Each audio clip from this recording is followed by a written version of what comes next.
সদনত দিশৰ বানৰ বিষয়ে উত্থাপন কৰি বহিষ্কাৰ অখিল গগৈ।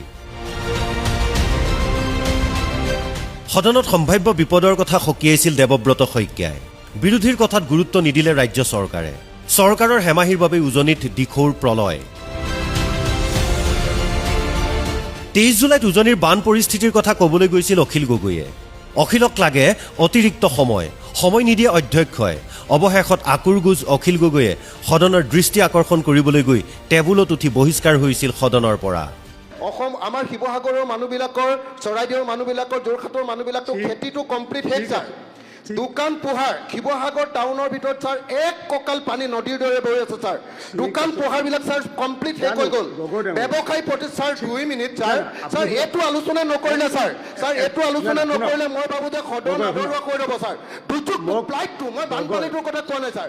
ফ্লাইটটো মানুহৰ যিটো দুৰ্দশা হৈছে ছাৰ। ব্যৱসায়ী প্ৰতিষ্ঠানবিলাক ছাৰ মোক বিশ্বাসঘাতকতা নকৰিব।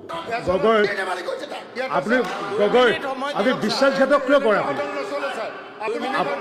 আপুনি যে বিশ্বাসঘাতক, কাৰণ আমি 2 মিনিটৰ কথা কৈ পেলাই তেওঁক এক্সপেল কৰি দিয়া হ'ল। আজি দিনটোৰ কাৰণে এক্সপেল কৰা হ'ল। এদিন সদনত একেই পৰিস্থিতিৰ সন্মুখীন হৈছিল প্ৰাক্তন বিধায়ক দেৱব্ৰত শইকীয়া। দিখৌ নৈত হোৱা অবৈধ খননৰ কথা সদনত উত্থাপন কৰিব বিচাৰিছিল, কিন্তু সদনৰ নীতি অনুসৰি তেতিয়াৰ উপাধ্যক্ষ নুমল মমিনে শইকীয়াক উত্থাপন কৰাৰ সুযোগ নিদিলে।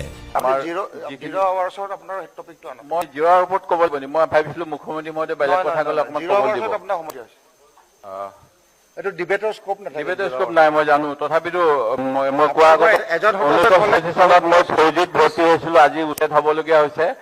আৰু মাননীয় মুখ্যমন্ত্ৰী মহোদয়ে কৈছে এইখিনি ক্ষেত্ৰত বাৰু মই এতিয়া আপুনি অনুমতি দিয়া নাই কাৰণে এইটো বিষয়ত বিশেষ নকওঁ। অখিল আকুৰগুজ হ'ল, কিন্তু দেৱব্ৰত শইকীয়া নহ'ল। কিন্তু পৰৱৰ্তী সময়ত সুযোগ পাই সদনত দিখৌ নৈত হোৱা অবৈধ খননৰ তথ্য দাঙি ধৰিছিল দেৱব্ৰত শইকীয়াই। আনকি এই খনন অব্যাহত থাকিলে এদিন যে উজনিত মহাপ্ৰলয় হ'ব তাকো সদনত সকীয়াই দিছিল দেৱব্ৰত শইকীয়াই। নাজিৰাৰ বিহুবল লক্ষ্মীজানত অবৈধ শিল খনন, আৰু এই শিল খননৰ ফলত বশিষ্ঠ গংগা বুলি কোৱা দিখৌ নৈৰ বুকু আৰু পাৰে পাৰে শিল খনন কৰি বৰশিলৰ ঐতিহ্যৰ সৌন্দৰ্যলৈ ভয়াৱহ ভাবুকি, ৰাজহ আদায় দি খনন নকৰাকৈ কৰ ফাঁকি দিয়া বন বিষয়া আৰু অবাধ গতিত হোৱা শিলৰ অবৈধ খননে নৈৰ সীমামূৰীয়া অঞ্চলত বসবাস কৰা ৰাইজৰ জীৱনলৈ ভাবুকি কঢ়িয়াই আনিছে বুলি এটা বাতৰি উল্লেখ হৈছে। পিছে দিখৌৰ অবৈধ খননৰ বিৰুদ্ধে কি কৰিছিল, ক'ত কেনেকৈ চৰকাৰক সকীয়াই দিছিল, কেতিয়া আদালতৰ কাষ চাপিছিল, সকলো তথ্য সদনত ৰাজহুৱা কৰিছিল দেৱব্ৰত শইকীয়াই। যোৱা সময়ছোৱাত মই অসম বিধানসভাত বহুবাৰ মন্ত্ৰীলৈ চিঠি লিখিছিলো 20 ডিচেম্বৰ 2018 এই সম্পৰ্কে। তাৰ পৰৱৰ্তী সময়ত আকৌ মন্ত্ৰীক লিখিছিলো 8 জুন 2018 চনত। তাৰ পৰৱৰ্তী সময়ত অসমৰ মাননীয় এডিশনেল chief secretary environment forest ডিপাৰ্টমেণ্টকো 9 December 2019 পত্ৰযোগে অৱগত কৰিছিলো। আৰু ইয়াৰ উপৰিও এটা PIL দিছিলো, যি PILৰ 2018 চনত দিয়া PILৰ অৰ্ডাৰ হৈছিল 2019 চনত দিখৌ নৈত অবৈধ খনন ৰোধ কৰিবলৈ টাস্ক ফ'ৰ্চ গঠন কৰিবলৈ। আৰু এইখিনি কাম নকৰাৰ কাৰণে কণ্টেম্প্ট অফ দি গুৱাহাটী হাইকোৰ্ট কেছো হৈছিল 2021 চনত। আৰু তাৰ পৰৱৰ্তী সময়ত এতিয়াও অবৈধ শিল বালি খনন চলি আছে। 4-5 বছৰ আগতে এনেদৰেই ৰাজ্য চৰকাৰক সকীয়াই দিছিল প্ৰাক্তন বিৰোধী দলপতি দেৱব্ৰত শইকীয়াই।